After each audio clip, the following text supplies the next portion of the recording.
Bien, muy buenas tardes, colegas. Espero que estén muy bien. Y les comento que esta sesión tiene que ver con realizar una clase online efectiva. Les comento que la Escuela Docente ha preparado una serie de capacitaciones que en general se van repitiendo los temas. Es decir, todos los miércoles a esta hora van a encontrar la misma sesión y obviamente el resto de la semana son otros temas, pero se repiten semanalmente las temáticas, ya eso para su conocimiento. Mi nombre es Adrián Villegas, pertenezco a la Facultad de Educación y el objetivo hoy día es básicamente poder revisar algunos parámetros que nos permitan configurar una clase online, básicamente a partir de la mirada de la planificación. O sea, vamos a hacer un énfasis en el tema de cómo planificamos una sesión online y obviamente todo el aporte de ustedes respecto de su experiencia, de lo que han estado realizando, es bienvenido. La metodología de trabajo en general es, yo voy exponiendo ciertos temas y dejo abierto el chat obviamente por las dudas, y hay momentos en que hacemos un corte cuyo objetivo es básicamente que ustedes puedan ahí compartir alguna experiencia o hacer sus dudas. Voy a comenzar entonces.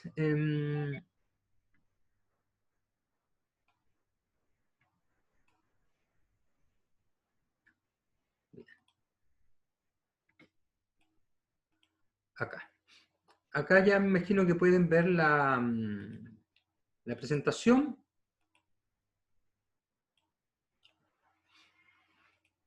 Bien, y como les comentaba entonces, una clase online efectiva. El primer elemento que ya a esta altura, ¿cierto?, tenemos claridad, es que el desafío, y es en realidad la tarea que nos convoca, es que tenemos que considerar que el proceso que hemos hecho durante este semestre y probablemente en buena parte del siguiente es virtualizar un curso. Porque se están dictando cursos mediante la clase online, pero que fueron diseñados de manera presencial. Entonces, ahí hay un punto interesante porque son cursos que la dinámica, la metodología, las interacciones fueron pensadas de manera presencial, pero ahora, cuando se dio el proceso de virtualización, eso quiere decir cuando se empezó a adaptar sobre la marcha, el cómo lo implementamos online, eso trae una serie de desafíos. Cómo motivamos al estudiante, cómo desarrollamos algunas acciones prácticas, cómo los evaluamos y obviamente también cómo nosotros, al ser docentes, configuramos la clase. ¿Y por qué le llamamos virtualización? ¿Y por qué no derechamente ocupar el concepto de curso online? Porque un curso online es un proceso formativo que fue pensado 100% en línea. Es decir, desde el diseño del curso se consideró que iba a ser en un formato online. El proceso que estamos haciendo nosotros, y buena parte del mundo en general, es virtualizar, es decir, es llevar un curso que está pensado presencialmente para poder ejecutarse de manera virtual. Obviamente el factor diseño, el factor metodología y sobre todo el factor tiempo implican que esa virtualización sea sobre la marcha. Lo que vamos a revisar hoy día es una introducción a la situación. Ahí la idea, yo los voy a invitar a compartir algunas experiencias. Vamos a revisar la planificación antes, durante y posterior a lo que es la clase, el desarrollo de la sesión y posteriormente la importancia de poder evaluar nuestra sesión, más que evaluar al estudiante, nuestra sesión, y también algunas herramientas de la web 2.0 que nos pueden ayudar a dinamizar un poco nuestras prácticas. La primera pregunta para comenzar acá en el fondo es, bueno, ¿qué tipo de clase podemos, debemos o queremos dar? Y ahí en el fondo han surgido básicamente tres modelos. Una clase que uno podría denominar tipo presencial, eso quiere decir una propuesta de clase en la cual el docente intenta replicar las mismas acciones que haría en la presencialidad, pero se las lleva al entorno virtual. Esto quiere decir, en general, suele ser una clase más bien expositiva, dando algún espacio para lo que son preguntas de los estudiantes. Posteriormente, como la antítesis, es esa clase totalmente virtual. Una clase, ¿verdad?, que el docente la diseñó pensando en aprovechar las ventajas de la virtualidad. Se caracteriza por ser una clase donde el docente usa algunas presentaciones de carácter interactivo, incorpora otros medios como por ejemplo el teléfono. Nosotros sabemos que hay aplicaciones como Kahoot, Sócrates y similares, que lo que te permiten hacer es que el estudiante, por ejemplo, conteste alguna pregunta usando el teléfono. Entonces es una clase, ¿cierto?, que busca fomentar la interacción del estudiante mediante diferentes recursos. Y también tenemos una clase que más bien llamaremos mixta, una clase donde el docente centra buena parte del proceso en lo que es la exposición, pero también da espacios de interacción al estudiante y muchas veces incluso un espacio de trabajo, un espacio de actividad. Entonces, en este primer modelo es más bien una clase frontal, acá suele ser una clase más interactiva, y este modelo mixto en el fondo suele ser una clase más tradicional, pero con un espacio fuerte para lo que es la actividad de los estudiantes. Entonces, a partir de ese paneo, probablemente hay muchas más situaciones. De hecho, en más de alguna facultad se ha priorizado el trabajo asincrónico. Esto quiere decir que más bien la clase se graba y posteriormente, por medios como el foro, el correo, ¿cierto?, se generan ciertas interacciones. Pero en general la universidad ha apostado básicamente por la clase sincrónica, es decir, la clase en tiempo real, al margen de la modalidad o metodología que ustedes le otorguen. Para seguir con esto, sería súper interesante que 2 o 3 colegas se animaran a contar un poco qué es lo que están haciendo, cómo están trabajando con sus estudiantes. Paula. Sí, hola, buenas tardes. Escuchando todo esto, el taller que estoy impartiendo era netamente presencial, práctica profesional. Por tal razón, un desafío bastante grande, algo que era de terreno, algo que de observación en el aula, llevarlo a una clase online. Entonces, claramente junto con la coordinadora de la carrera, junto con la directora, siento que se plantearon buenos desafíos que los alumnos lo agradecieron, porque a pesar de no estar ejerciendo en el aula, sí se logró entregarle herramientas a los chicos para poder trabajar durante esta pandemia, que también es algo importante. El profesor como parte de este cambio, como agente de este cambio. Entonces, trabajamos situaciones reales, trabajamos reflexión, trabajamos con distintas herramientas y con distintos aspectos que a los alumnos les interesaba, les motivaba a trabajar también. Y eso de las clases, bueno, tal como lo decías, fueron todas sincrónicas. Pero teniendo en cuenta también esta falta de conexión y problemas de conexión que tenemos, porque eso no lo podemos negar. Muchas veces como profesora me tuve que conectar a veces desde el celular o me arrancaba a la casa de mi mamá porque tenía problemas yo en mi casa con la conexión o cualquier problema de ese estilo. Entonces nuestros alumnos también.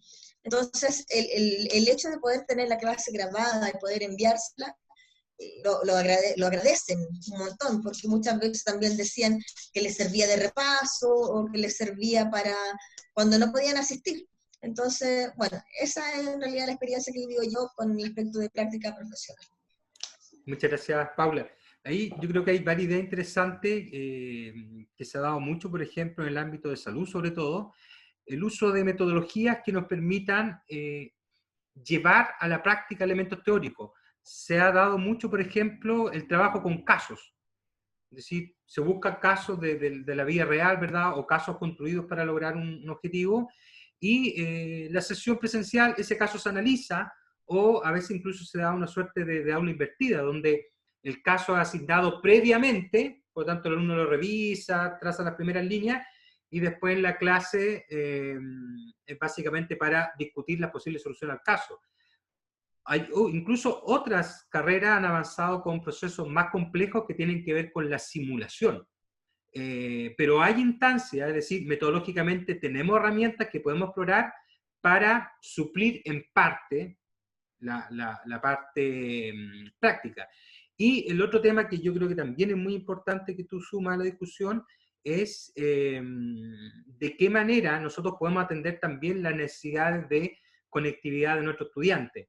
Sabemos que ha sido masiva la clase virtual sincrónica, sin embargo, en muchos casos hay estudiantes que tienen graves problemas de conectividad o tienen el problema de conectividad a la hora que se desarrolla el curso en diferentes contextos. O sea, tú puedes tener, ¿verdad?, un computador disponible por familia, o que lo comparten con un hermano, con los padres, eh, problemas de conectividad a cierta hora. Entonces, ahí, lógicamente, la posibilidad que nos entregan algunas plataformas de guardar la sesión, dejarla posteriormente para que él la pueda revisar y dar algún espacio, como generalmente son en la aula virtual a través de los foros, o muchas veces los docentes han levantado grupos de WhatsApp u otras opciones para que esos alumnos puedan conectarse y puedan también resolver sus dudas, es decir, que reciban el proceso completo. Muchas gracias, Paula. Por favor, ¿algún colega más que quiera contar? Iván, ¿sí?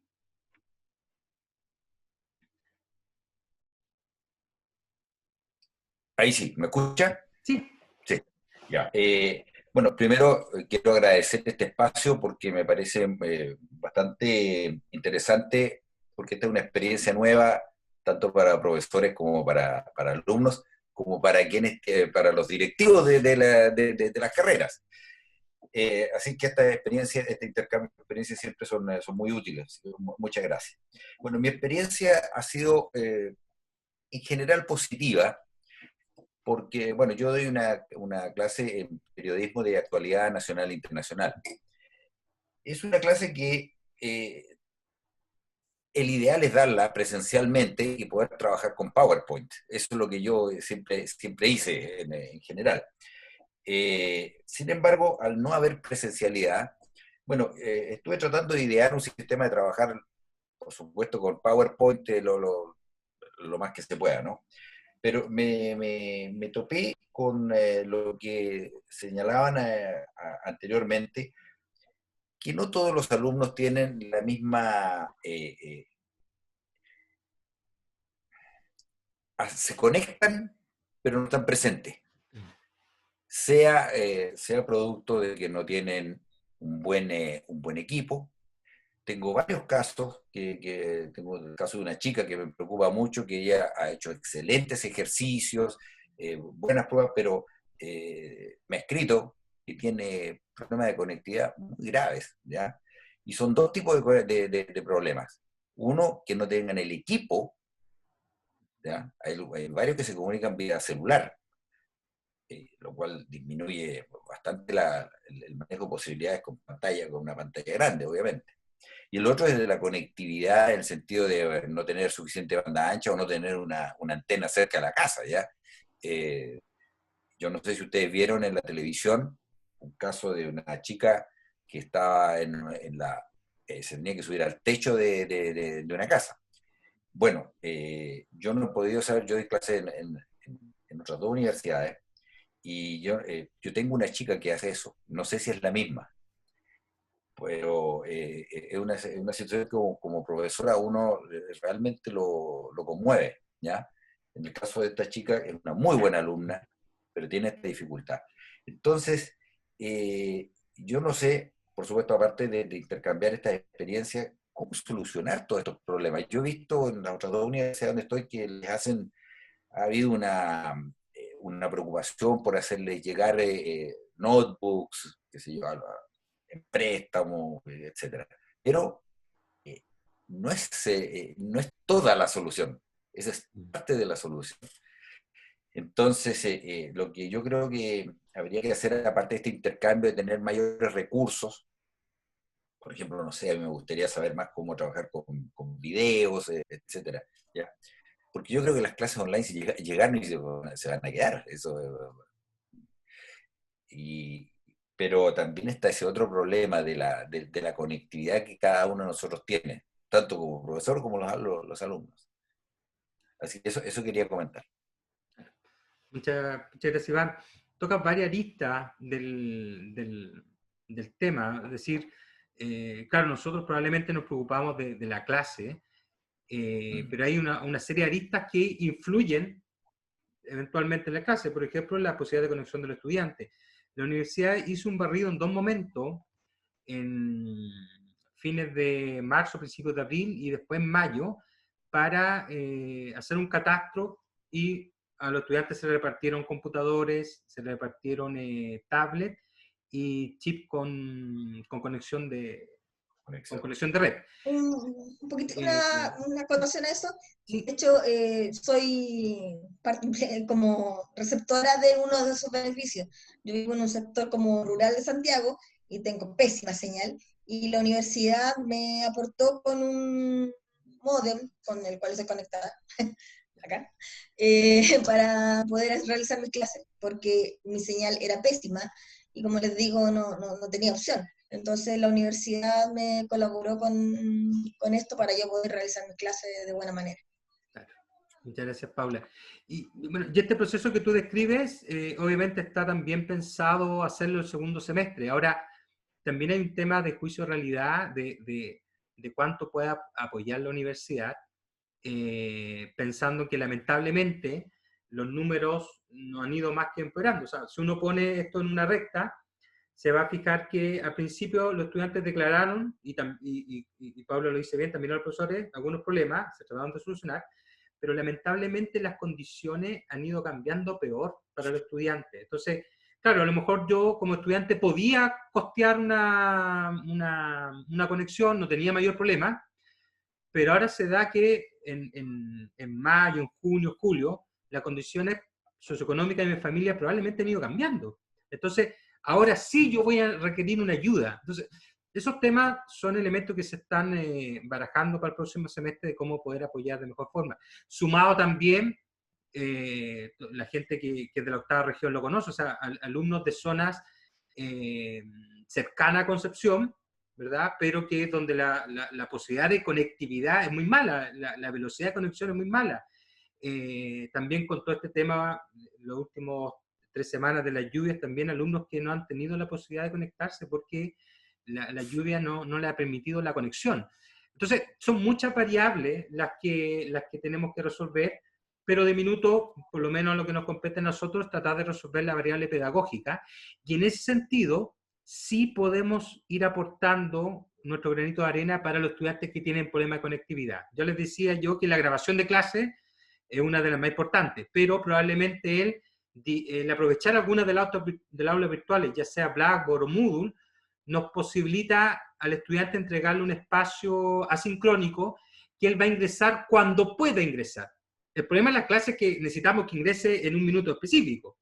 Pero ya la posibilidad de dejar este video, de dejar un foro, de dejar espacios de consulta, de dejar espacios donde tenga los materiales cuando él se pueda conectar, lógicamente también son elementos de apoyo que los estudiantes van agradeciendo. Mis colegas, vamos a continuar. Yo agradezco las intervenciones y lógicamente ahí también vamos a ir dando otros pasos para que nos puedan compartir su opinión. Uno de los elementos que, para ya entrar en materia propiamente tal, me gustaría compartirle el siguiente video que nos habla de la planeación didáctica, en el fondo del tema de la planificación, y a partir de ahí nosotros retomamos cómo lo llama el mundo de la virtualidad. ¿Qué es la planeación didáctica? Constituye el eslabón entre lo que se declara en el plan y programa de estudios y su concreción en el aula. Debe concebirse como una condición sine qua non, se lograrán los aprendizajes que los estudiantes deben llevarse al término de cada nivel educativo. Es una ruta guía del docente para desempeñar con eficiencia su función, bajo la óptica de que es un proceso que debe estar bajo innovación permanente en correspondencia con las características de los grupos que atiende. La planeación didáctica es un recurso que el docente utiliza para organizar y jerarquizar los temas y actividades a desarrollar en su asignatura, es decir, qué y cómo se va a enseñar y evaluar, considerando el tiempo y espacio, así como los materiales de apoyo para el aprendizaje. Bien. Ya, acá a mí me gustaría comentarles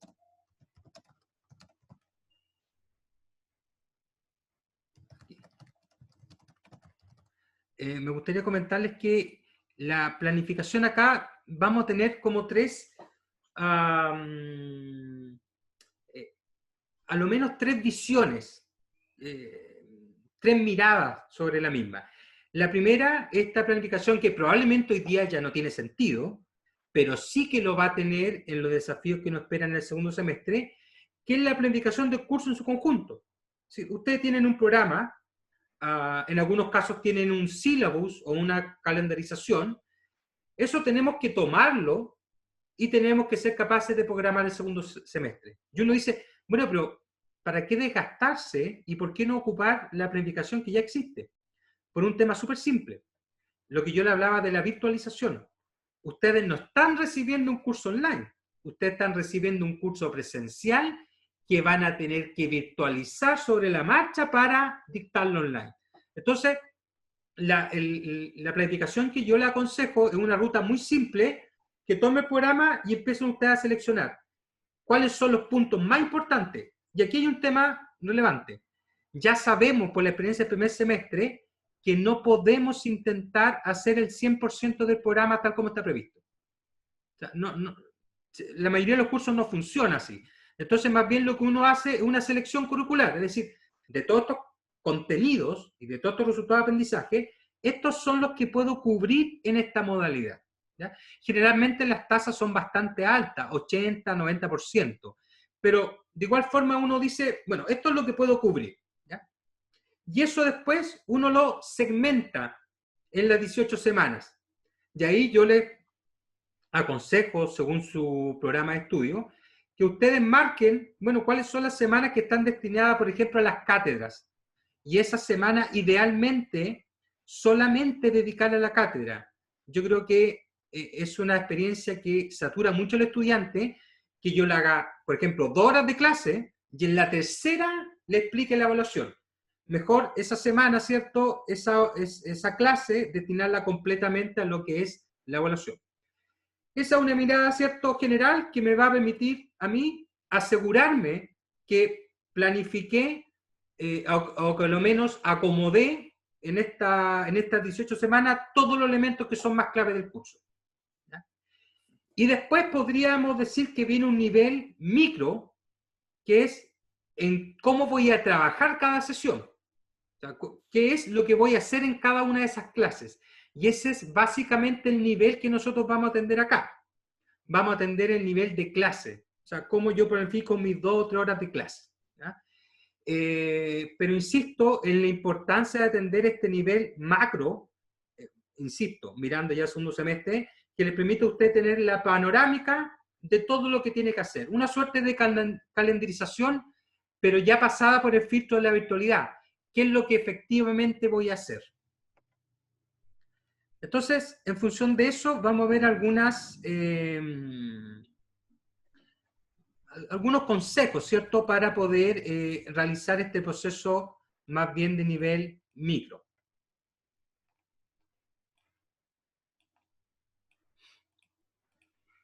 Acá tienen ustedes algunos elementos muy generales para enfrentarse ya a la planificación del online.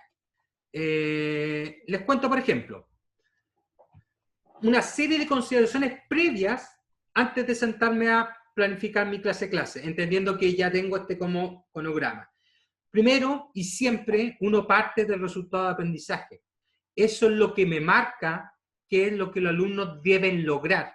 Entonces, como yo ya sé la meta, yo ya sé lo que los alumnos deben lograr, me es más fácil partir de esa base y preguntarme a mí como docente, bueno, para que el alumno logre esto, ¿cuáles son los elementos que yo debo trabajar en la clase?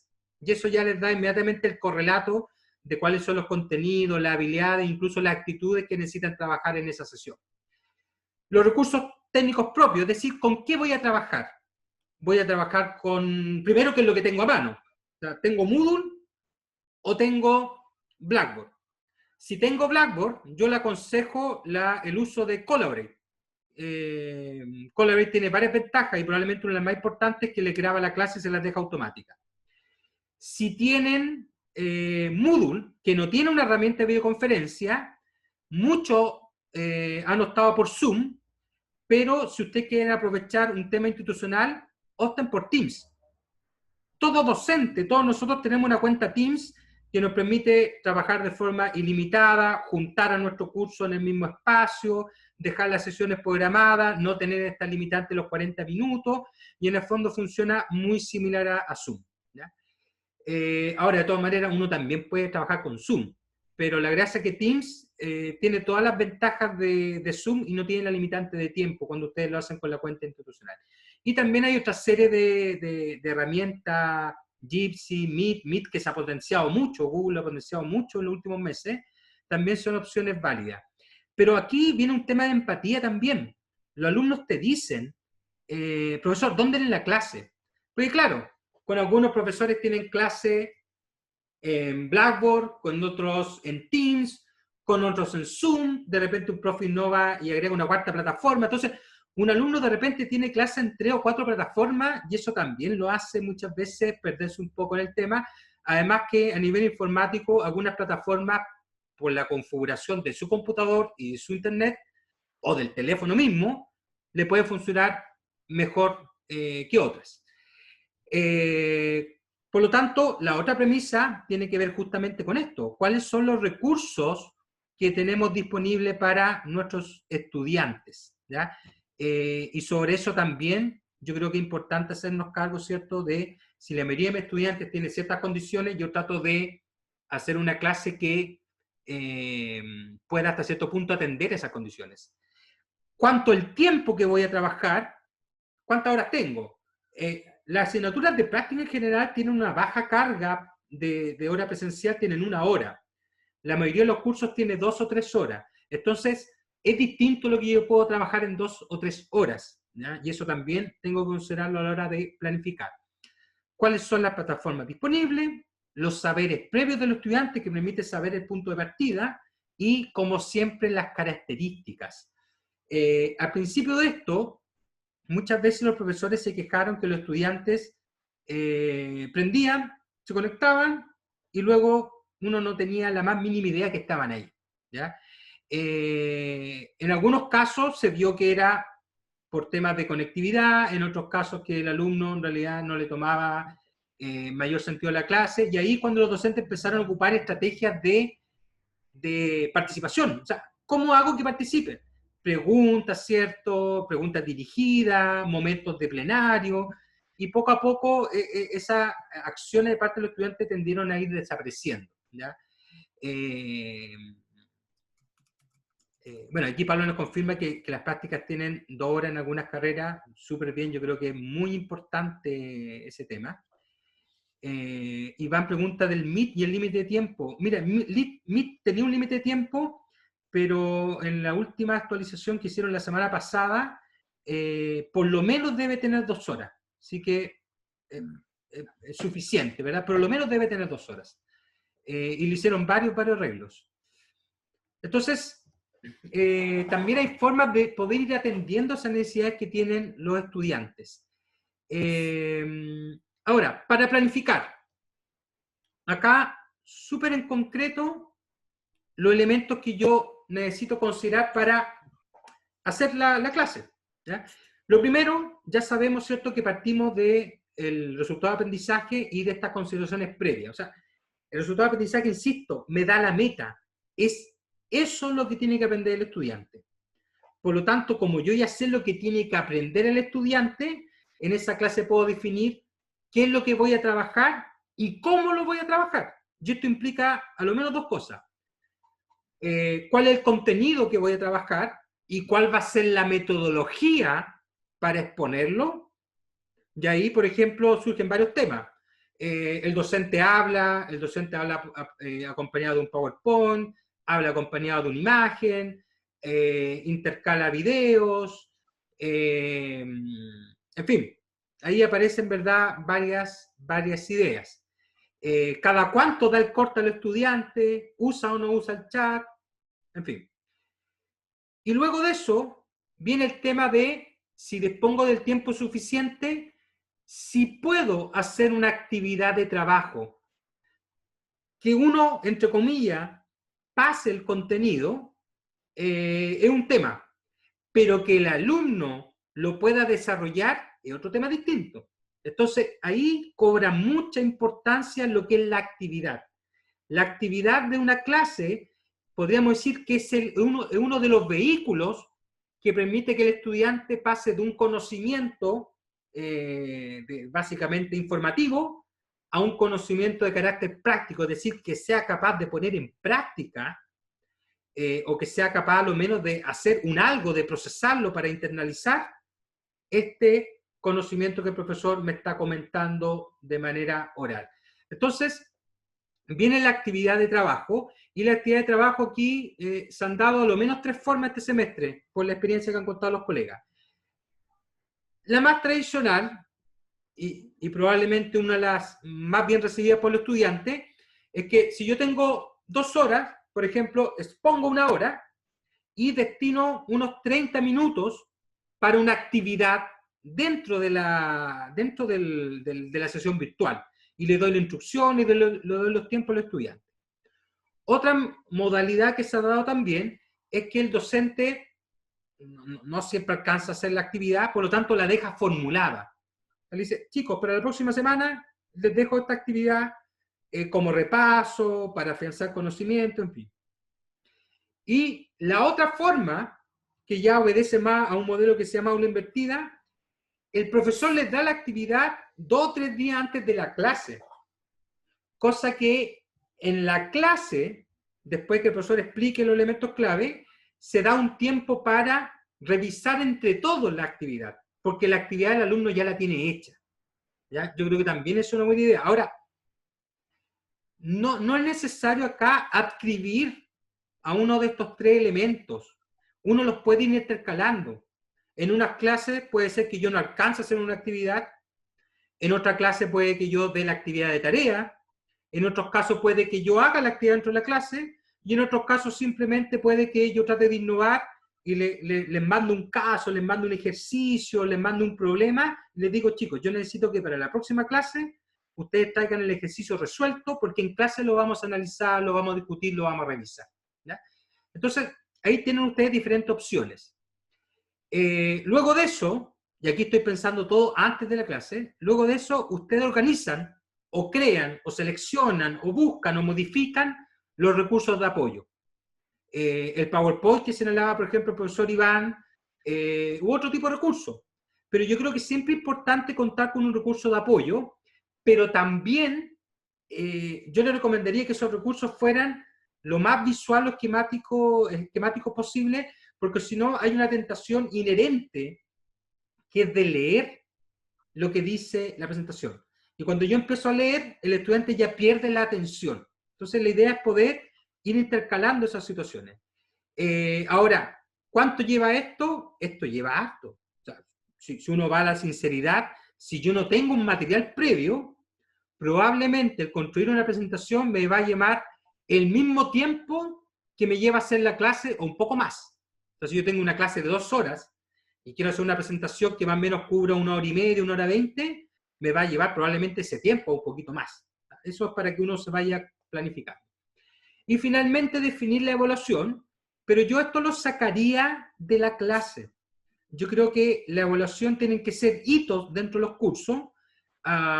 Por lo tanto, más bien, si ustedes van a hacer una cátedra, un ejercicio, yo destinaría, para cátedra obviamente destinaría toda la hora, y para ejercicios destinaría un tiempo para dejarlo formulado o explicarlo, pero yo creo que una recomendación es no tratar de hacer la evaluación in situ dentro de la clase, salvo que el curso tenga alguna modalidad, por ejemplo, de selección múltiple o similares, porque eso hoy día estresa mucho al estudiante.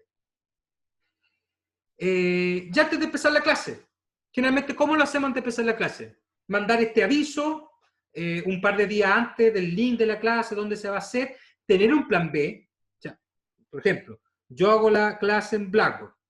Chicos, si yo no pudiera entrar a Blackboard, le envío este link de Zoom. Una cosa muy habitual que a ustedes le ha contado ha sido la caída de eCampus o de Moodle, y ahí ustedes le pueden mandar los links directos. En el caso de Blackboard es más fácil todavía, porque en el caso de Blackboard, cuando tú planificas la clase y sacas el link, yo te puedo mandar el link y tú no necesitas pasar por la ruta UDLA, MiUDLA, Blackboard. Tú con el link vas directo. Entonces ahí hay una serie de ventajas. Y definir para ustedes un espacio de trabajo que les sea cómodo, que tenga una iluminación suficiente, ojalá dentro de lo posible que esté al lado del ruido, en las herramientas que se puedan, dependiendo, ¿verdad?, si a ustedes le acomoda o no, poner tal vez algún fondo virtual, pero no olvidar que estamos en la casa, ¿ya? O sea, de repente el docente quiere limitar todo, pero por favor, estamos en la casa. O sea, ¿a quién no le pasa, verdad, que estando en la casa uno está en clase y llega el hijo, ¿verdad? Yo tengo hijos pequeños, llegan, te saludan, te abrazan, quieren saludar, y eso es parte de la naturalidad de estar ejerciendo un proceso docente desde el hogar, ¿ya? Ahora, lo que sí hay que evitar es el otro extremo. Lamentablemente ustedes vieron videos, ¿cierto?, al inicio del semestre de profesores, ¿verdad?, que de repente aparecía, no sé, la pareja del profesor detrás, y también se entiende porque estamos en un entorno personal, pero si podemos tratar de acotar esas circunstancias, tratemos de hacerlo. Los estudiantes son respetuosos, pero también sabemos que los estudiantes tienen de repente ¿cómo puedes plantearlo?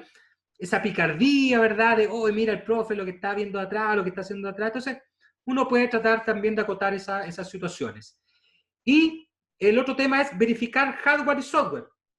Hay una premisa informática muy habitual, que en general cuando yo estoy teniendo problemas, ¿sabes qué? No me conecta el computador, no me abre el programa, se cae la plataforma, el computador quedó muy lento, tan simple como reiniciar. Reiniciar te suele arreglar el 90% de los problemas que uno pueda tener sobre la marcha. Pero para eso uno tiene que preocuparse unos minutos antes, conectarse unos minutos antes, para poder revisar si tiene algún problema. Problema muy habitual.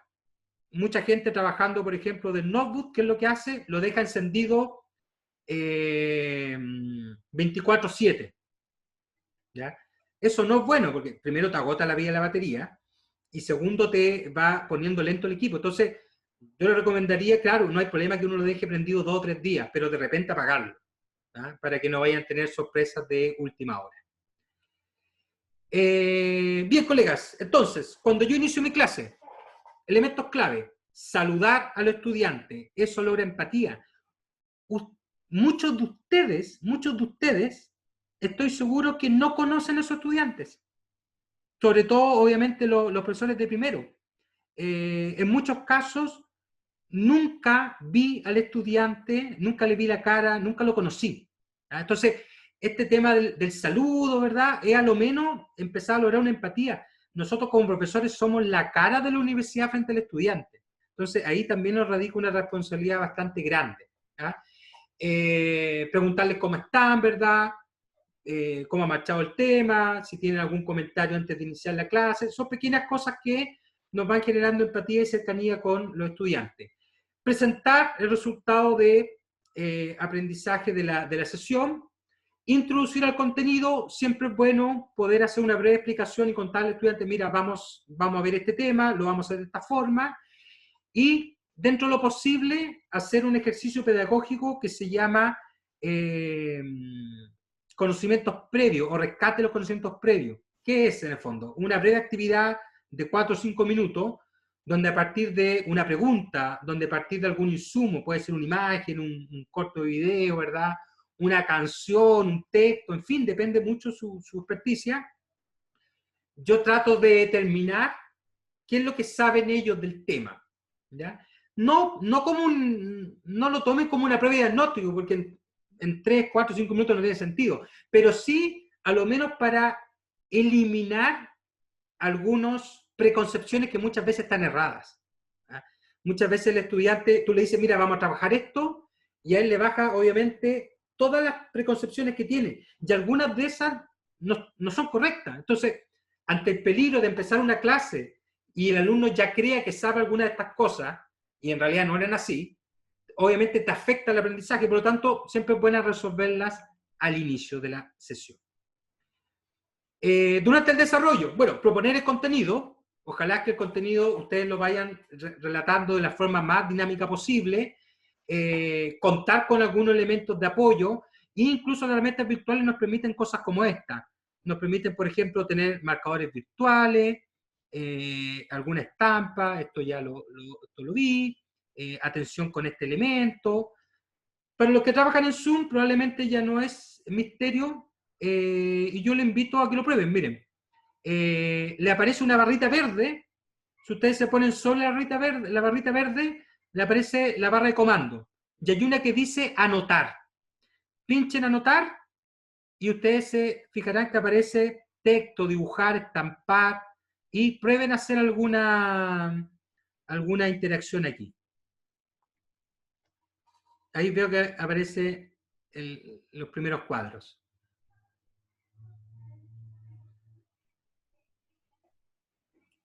Muy bien. Esas opciones, primero te permiten simular hasta cierto punto, ¿cierto? Cuando uno está en la sala presencial, ya es un énfasis, por ejemplo, ¿ya? Pero también le permite al alumno interactuar. Por ejemplo, yo les digo, imagínense que esto fuera una selección múltiple o una serie de opciones y dijera, ya, chicos, marquen aquí, háganme una cruz en la que ustedes consideran correcta. Entonces el alumno va, toma el mouse, está interactuando, o sea, está recobrando la atención, y el alumno dice, ya, yo creo que esa es correcta, y yo creo que esta es incorrecta. ¿Ya? Entonces, son formas muy simples, muy básicas de interactuar, pero mantienen al alumno ahí, ¿cierto? Bien, el otro elemento, no olvidemos el tema de potencial interacción. Preguntas, cortes, considerar el video y el chat, pero también un tema importante, nuestra capacidad de expresión. Claro, estamos a través de un monitor, pero no estamos viendo. Por lo tanto, el tema del uso de la entonación, la gesticulación, las manos, ¿cierto? Hay profesores que han hecho cosas extraordinarias. Profesores, muchos del área de matemática, por ejemplo, lo que han hecho, toman una pizarrita y aquí en la pizarra, ¿verdad? Van anotando, explican alguna fórmula. Entonces, hay otros profesores que lo que hacen, muestran libros o material concreto y te lo proyectan y dicen, mira, ¿sabes qué? En esta foto, chicos, fíjense acá, o en este material que se manipula así.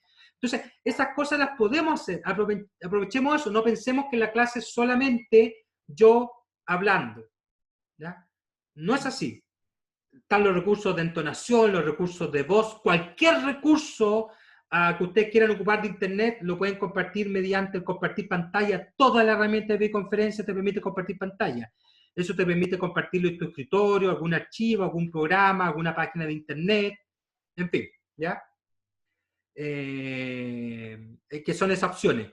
La pizarra digital no es más que un lienzo en blanco donde yo puedo hacer lo mismo. Oye, me rayaron todo el PPT, ¿eh? No, nada que ver. Ya. Entonces, colegas, esas cosas se pueden hacer, esas interacciones se pueden lograr, y eso depende solamente de ustedes y de cómo lo planifiquen. Arríguense, vayan probando, ¿cierto? En el fondo tenemos todo un semestre más para trabajar y donde podemos ir probando opciones, qué resulta, qué no resulta, en qué contexto adecuado hacerlo, en qué otro contexto no. Muchas veces ensayo y error.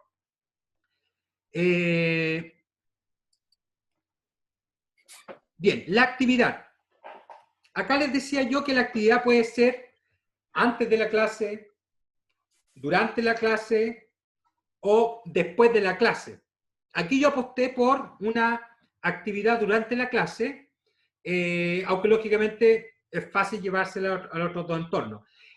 Si ustedes se la juegan por hacer una actividad dentro de la clase, lo primero es entregarle instrucciones súper claro, ojalá con apoyo, ¿verdad?, de algún documento, una hojita con instrucciones, dejarlos trabajando, idealmente de forma grupal, los estudiantes ahí son ágiles y se contactan por WhatsApp o por redes sociales, ¿cierto?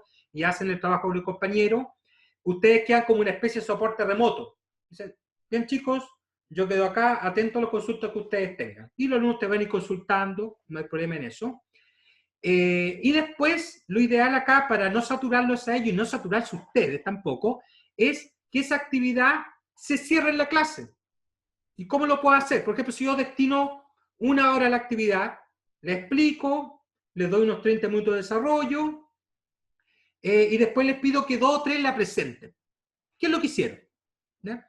Y eso me permite a mí hacer una retroalimentación general, para que los alumnos entiendan, ¿verdad?, a partir de su propia actividad, cómo les fue, cuáles son las debilidades, las fortalezas, qué es lo que hizo el compañero, y eso le evita, por ejemplo, a ustedes tener que recepcionar esa actividad que muchas veces es formativa, muchas veces no lleva nota, y no tener que llevarse un cúmulo de actividades semana a semana. No tiene sentido saturarse tampoco a uno como docente de esa forma, pensando que lo podemos resolver de esa manera en clase. Y uno de los elementos más menospreciados, pero más importantes de la clase, es el cierre. El cierre, que deberá durar 10 o 15 minutos, puede marcar la diferencia entre una clase que el estudiante siguió más o menos y una clase donde el estudiante finalmente entendió. Lo primero del cierre es una síntesis de contenido. Chicos, los elementos más importantes que vimos hoy día son A, B y C. ¿Ya? Entonces, yo le entrego cuáles son las ideas clave que él se tiene que haber llevado de esta sesión. ¿Ya?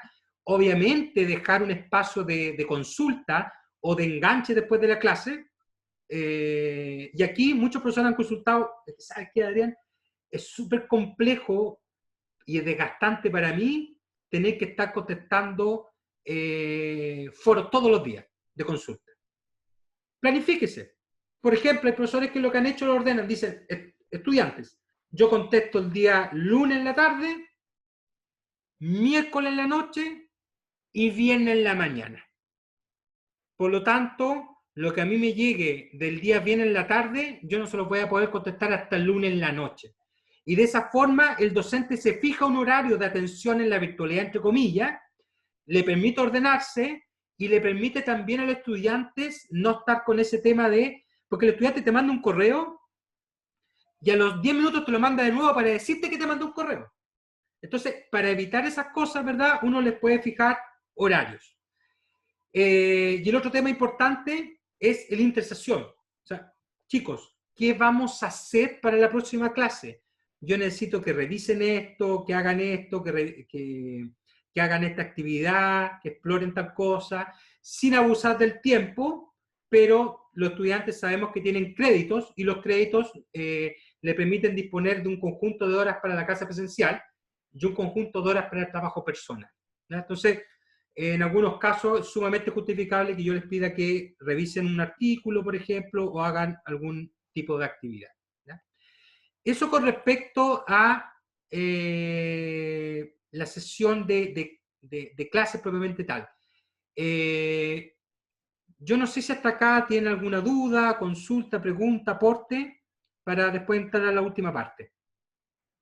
Les dejo la palabra ahí, colegas.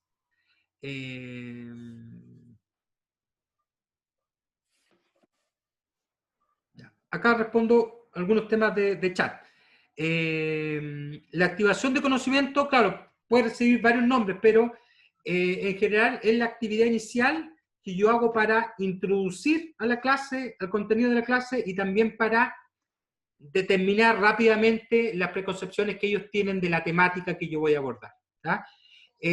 Hay estrategias muy, muy pedagógicas, Philips 66, Lluvia de Ideas y otras más, y hay otras que son mucho más básicas, como tan simple como una pregunta. ¿Qué sabes tú de esto? ¿Han visto este tema? ¿Qué creen al respecto? ¿Ya? Todas son igualmente útiles dependiendo, por cierto, la complejidad de lo que yo quiera abordar. Zoom en la versión gratuita, si no me equivoco, no dispone de alguna herramienta de sondeo. Blackboard sí. Blackboard, Collaborate de Blackboard tiene, tú puedes hacer ahí una encuesta y la haces en tiempo real. Ahora, si no lo tiene a la plataforma que usen, ocupen una herramienta que se llama Socrative. Socrative es una herramienta que te permite a ti como docente hacer preguntas, test o encuestas, y al estudiante le dices que se meta a Socrative y le da un código. Con ese código al estudiante le aparece tu test, y ahí él puede contestar en tiempo real, y tú puedes ir viendo los resultados en tiempo real.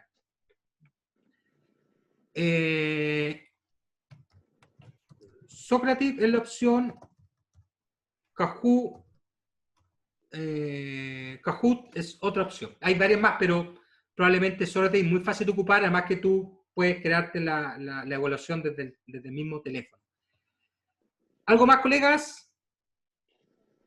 Así dentro del último 5 minutos y vamos terminando. Ya, entonces probable que ahí aparezcan las dudas.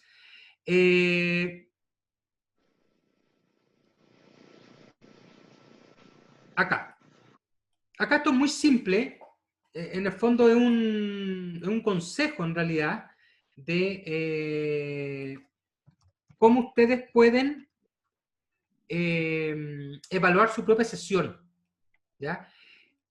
No voy a meterme acá en el tema de cómo hacer evaluaciones virtuales. Para eso hay otras capacitaciones, están las opciones del aula, EducaPlay, Kahoot, Socrative y varias opciones más. Aquí yo les digo algo tan simple como pregúntenle a los estudiantes en algunas ocasiones qué les pareció su clase. Pregúntenle a los estudiantes si van entendiendo en la metodología que usted está trabajando, si hay elementos que ellos perciben que necesitan, si requieren que el profe vaya más lento, ¿ya? Si requieren que dé más espacio para consulta, en fin, pregunten porque eso en el fondo les permite a ustedes tener un feedback del principal impactado por su proceso, que es el estudiante, ¿ya? No tener, ¿verdad?, reparos en preguntarle a los estudiantes qué les pareció la sesión cada cierto tiempo. Eso nos permite mejorar. Muy rápidamente, algunas herramientas, aquí tienen algunas herramientas para trabajar online. Fuera del PPT, y de hecho mañana yo voy a hacer una presentación sobre cómo hacer presentaciones justamente, pero usando el PPT. ¿Y por qué el PPT?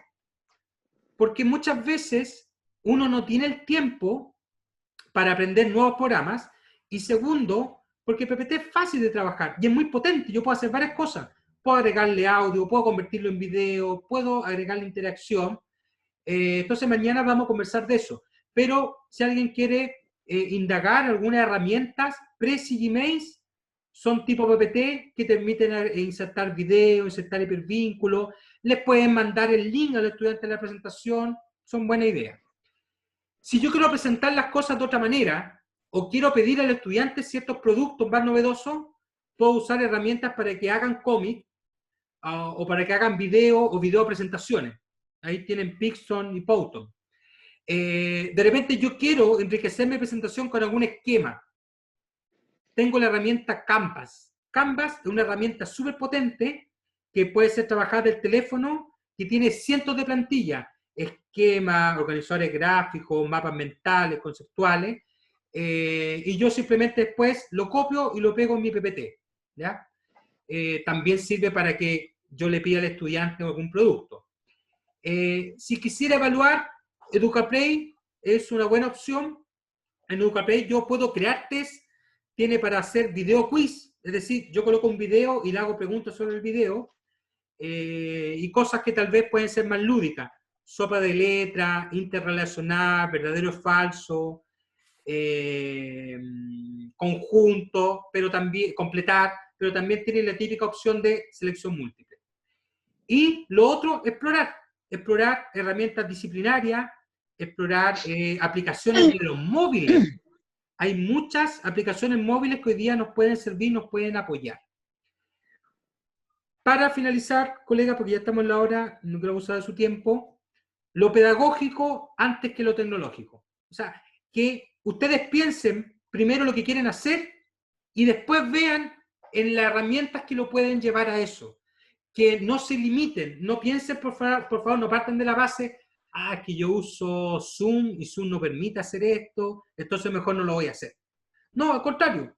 Busquemos alternativas, tanto de plataforma como de agregar. Por ejemplo, la pregunta del docente, del colega era muy buena.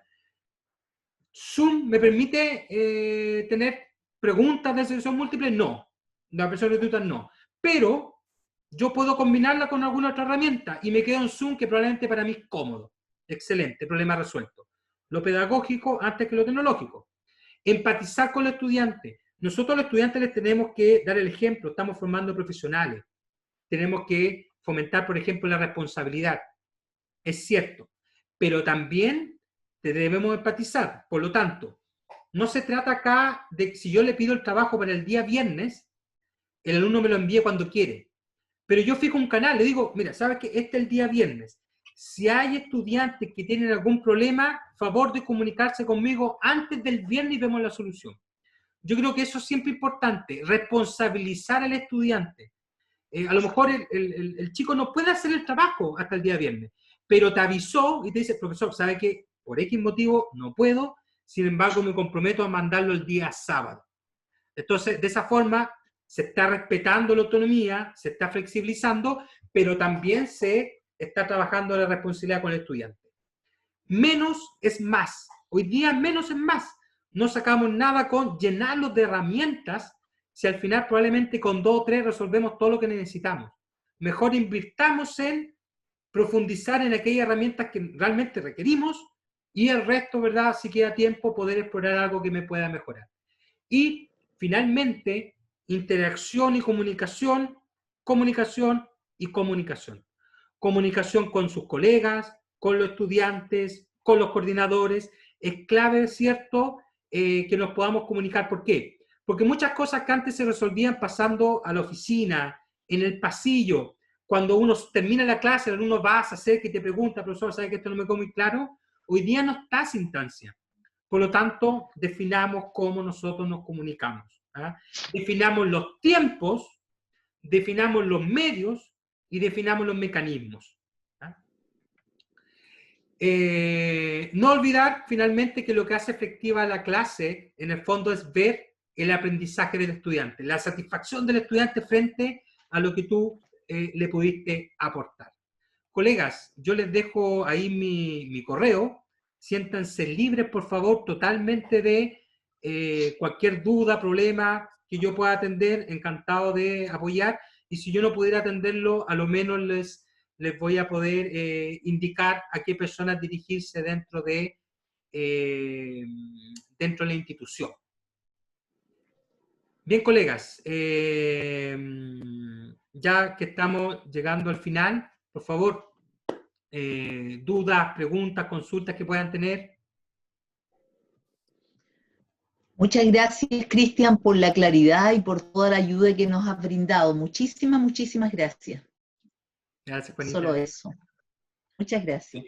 Sí, muchísimas gracias. Todo muy claro. Muchas, muchas gracias. Me alegro, Iván. Mañana, por favor, o cómo nos conectamos, el de PowerPoint. Sí, mañana voy a hacer uno de PowerPoint, que la idea es poder, aparte de enriquecer las presentaciones, poder convertirlas, que tú la mandes, por ejemplo, en formato video con el audio, y eso mañana es a la 1:10. De 1:10 a 2:10. Disculpa, ¿y ese link lo podremos obtener desde la página? ¿De dónde? Porque no lo vi, no lo encontré. Generalmente Matías de la escuela docente está mandando todas las noches los nombres y los links de las sesiones para el día posterior. ¿Ya? Ah, perfecto. Y el otro espacio donde puede estar es en la escuela docente. Cuando ustedes entran a Moodle, todos tenemos asociado un curso que dice escuela docente. Ahí está la información. Ahí, en el chat ya creo que lo pusieron. Sí. Sí.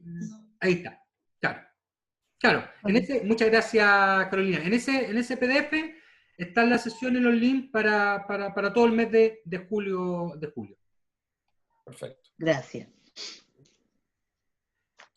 Excelente. Muchas gracias.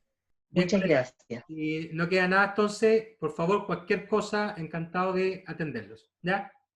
Muchísimas gracias. Chao, chao. Gracias. Muy bien. Chao.